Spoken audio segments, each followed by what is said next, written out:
आप लेजेंड से सीखते हो। यहाँ पे 1980s की बात थी, स्लो प्रोडक्ट डिलीवरी किया करते थे उस समय। ये पैसा तो एडवांस में मिल जाता था तो बाजार से इनको, क्योंकि इनकी मोनोपोली थी एक तरह से, बाजार में हीरो थे ये उस समय, सुपरस्टार्स थे, तो डिस्ट्रीब्यूटर से पैसा मिल जाता था। लेकिन डिलीवरी करते करते 2 महीना 3 महीना 3.5 महीना भी लग जाया करता था।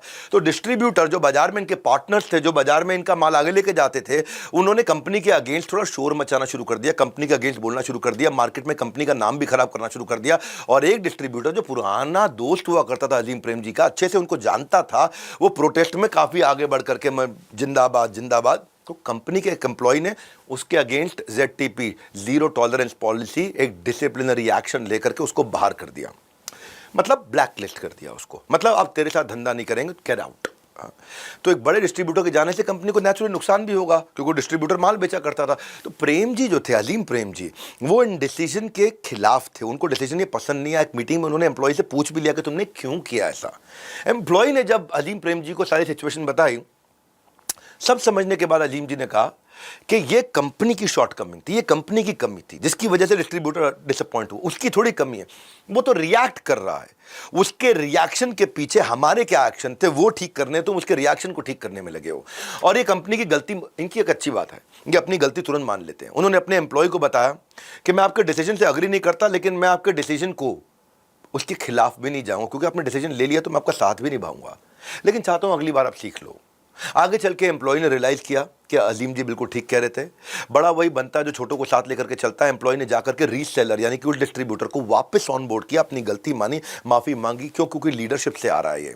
अजीम जी एक ऐसे व्यक्ति थे जो अपने एम्प्लॉयज के ऊपर बेट करने को, अपने एम्प्लॉयज के ऊपर जुआ खेलने को, यानी कि अपने एम्प्लॉयज के ऊपर इन्वेस्ट करने को, यानी कि एम्प्लॉयज के साथ में लग जाने को तैयार रहते थे, और उनकी गलती अपनी गलती दोनों की गलती को स्वीकार करने को तैयार रहते थे। मैं छठे अध्याय की तरफ चलता हूं। ह्यूमंगस बिजनेस लेकिन हम्बल कैरेक्टर, बहुत विनम्र व्यक्ति थे।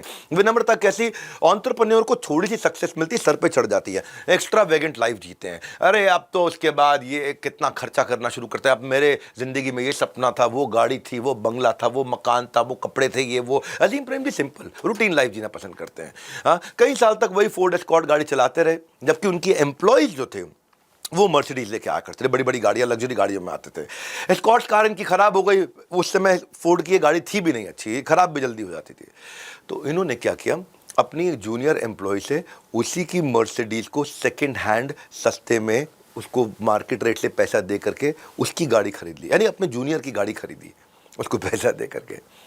तो खुद तो वैसे टोयोटा कोरोला में ही ट्रैवल करते थे, लेकिन जब वाइफ के साथ जाना हो तो मर्सिडीज में जाते थे।